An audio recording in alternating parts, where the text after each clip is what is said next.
அஸ்ட்ராலஜியில் நமக்கு இப்போ ஜாதக கட்டமையணுன்னே சொல்லுவா. இந்த ஜாதகத்திலே செவ்வாய் அல்லது வியாழன் அல்லது சுக்கிரன் செல்லு போக இருப்பு 2.5 வருடங்கள் அப்படின்னு எழுதுவார்.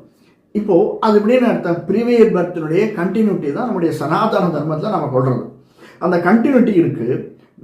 எனக்கு இந்த பிறவியில் உன்னை தொழணும், ஆசாரிய சம்பந்தம் வேணும் அப்படின்னா அந்த நாலேஜ் இந்த பிரிவில் மட்டும் வந்ததில்லை, எனக்கு போன பிரிவிலையும் வந்திருக்கு.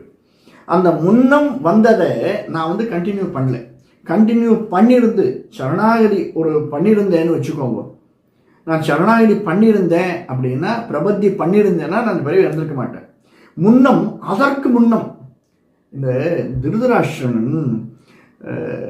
கிருஷ்ணன்கிட்ட கேட்பான், கிருஷ்ணா நீ ரொம்ப பொல்லாதவன் கிருஷ்ணா, எல்லாருக்கும் பஞ்சபாண்டவர்களுக்கு 5 குழந்தை தான் இருந்தது, 5 குழந்தையும் இந்த போரில் இறந்துட்டான்னு கேள்விப்பட்டேன். ரொம்ப பரிதாபமாக இருந்தது. ஏன்னா குழந்தைகளை பழி கொடுப்பது அப்படிங்கிறது ரொம்ப பரிதாபமான ஒன்று. ஆனால் எனக்கு 100 குழந்தைகள் இருந்தால் நான் 100 குழந்தைகளையும் பறி கொடுத்து விட்டு தவிக்கிறேன். 5 குழந்தையை பறித்து கொடுத்து விட்டு அவர்கள் தவிக்கிற தவிப்பே தாங்க முடியவில்லை.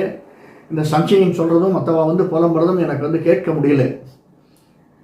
கௌரவர்கள் கொண்டுட்டானே, பாண்டவர்கள் என்ன 100 குழந்தையை கொண்டுட்டாலே, அது போகட்டும். ஆனால் நான் என்ன பாவம் செய்தேன்? எத்தனை பிறவைகளுக்கு முன்னாடி இந்த பாவத்தை செய்தேன்? போன பிறவியில் செஞ்சேனா? அதற்கு முன் பிறவியில் செய்தானா? முன்னம் முன்னம் முன்னம் முன்னம் எப்பொழுது நான் அந்த பாவத்தை செய்தேன் அப்படின்னு சொல்லிச்சு. 7 பிறவிகள் நீ செய்த பாவம் உன்னை தொடரும் என்று சொல்லுவார்களே.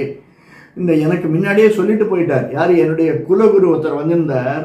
குலகுரு சொல்லிட்டு போயிட்டார். யார்? இந்த மகாபாரத எழுதினவர் தான். நீ 7 பிறவியை பாவம் செய்யலைன்னு சொல்லிட்டார். அதுக்கு கிருஷ்ணன்